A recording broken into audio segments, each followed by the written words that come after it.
اعوذ باللہ من الشیطان الرجیم بسم اللہ الرحمن الرحیم مولا صلی وسلم دائما ابدا علی حبیبک خیر الخلق کلہم۔ محترم و مکرم خواتین و حضرات، الحمدللہ ہمارے YouTube Islamic channel Farooqui Sialvi پر ہمیں کریم آقا امام الانبیاء امام الرسول صلی اللہ علیہ وآلہ وسلم کی مبارک سیرت بیان کرنے کی سعادت حاصل ہو رہی ہے۔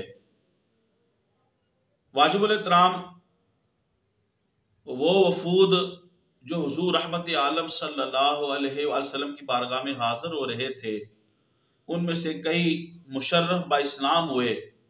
ان میں سے ایک وفد ضمام بن ثعلبہ رضی اللہ تعالی عنہم تھا۔ چنانچہ یہ خوش نصیب شخص ہیں ضمام بن ثعلبہ رضی اللہ تعالیٰ عنہ، یہ حضور رحمت عالم صلی اللہ علیہ وآلہ وسلم کی بارگاہ میں حاضر ہوئے، آ کے عرض کی، اے محمد صلی اللہ علیہ وآلہ وسلم، میں آپ سے سوال کرنے کی اجازت طلب کرتا ہوں اور میرے سوالوں کے اندر کچھ شدت ہوگی۔ کریم آقا علیہ الصلوۃ والتسلیم انہیں سوال کرنے کی اجازت مرحم فرماتے ہیں۔ تو ضمام بن ثعلبہ رضی اللہ تعالیٰ عنہ آپ عرض کرتے ہیں، کیا یہ بات سچ ہے کہ آپ کا ایک قاصد جو آپ نے ہماری طرف بھیجا، اس نے ہمیں یہ تبلیغ کی کہ آپ اللہ کے رسول ہیں؟ رسول پاک صلی اللہ علیہ وسلم اس کی تصدیق فرمائی، میں واقعی اللہ کا رسول ہوں۔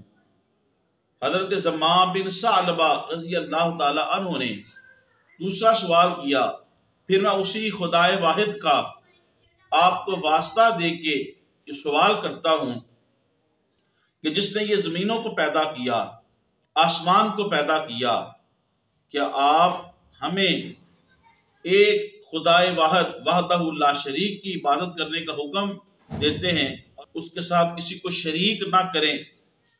رسالت مآب صلی اللہ علیہ وآلہ وسلم نے ارشاد فرمایا، میں اس چیز کی تبلیغ کرتا ہوں، اسی کا حکم دیتا ہوں کہ واقعی اللہ وحدہ لا شریک کی عبادت کی جائے اور اس کے ساتھ کسی کو شریک نہ کیا جائے۔ ضمام بن ثعلبہ رضی اللہ تعالی عنہ نے تیسرا سوال یہ کیا، کیا آپ ہمیں یہ حکم دیتے ہیں کہ ہم اغنیاء سے مال کو لیں اور فقراء میں تقسیم کریں؟ رحمت عالم صلی اللہ علیہ وآلہ وسلم نے حکم فرمایا، ہاں میں اس چیز کا حکم دیتا ہوں، تبلیغ کرتا ہوں کہ اغنیاء سے مال کو لیا جائے بطور زکوٰۃ کے، بطور صدقہ کے، اور پھر اسے فقراء کے اندر تقسیم کیا جائے۔ حضرت ضمام بن ثعلبہ رضی اللہ تعالی عنہ نے ایک اور سوال کیا، کیا آپ ہمیں رمضان کے روزے رکھنے کا حکم دیتے ہیں؟ آپ نے اس کی بھی تصدیق فرمائی۔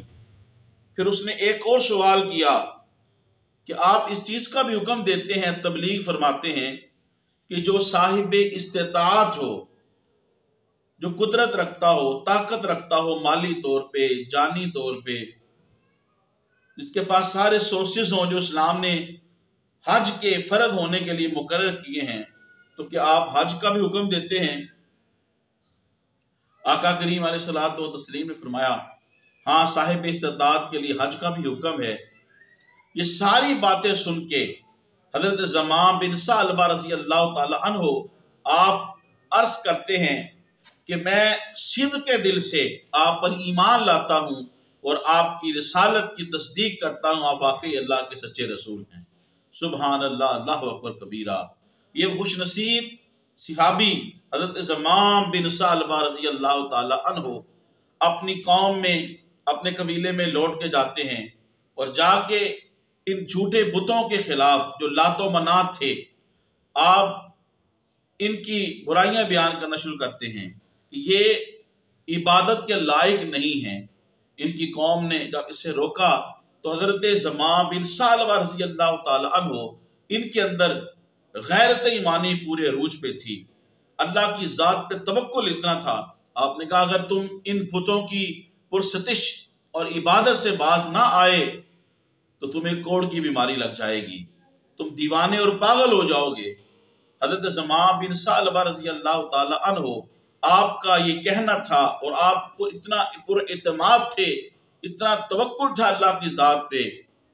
وہ شاعر نے کہا کہ دل سے جو نکلے بات وہ اثر رکھتی ہے، پر نہیں پر طاقت پرواز رکھتی ہے۔ سبحان اللہ۔ تو آپ کا کہنے کا اثر یہ ہوا اور تمام قبیلے والے جو ہیں انہوں نے اسلام کی دولت کو قبول کر لیا۔ سبحان اللہ، اللہ اکبر کبیرہ۔ محترم خواتین و حضرات، سیرت النبی صلی اللہ علیہ وسلم کے مبارک موضوع کو زیادہ سے زیادہ لوگوں تک پہنچانے کے لیے میرے اس ویڈیو کو زیادہ سے زیادہ شیئر کریں، میرے یوٹیوب اسلامک چینل کو سبسکرائب فرمائیں، یوٹیوب پہ کمنٹس کریں، لائک کریں۔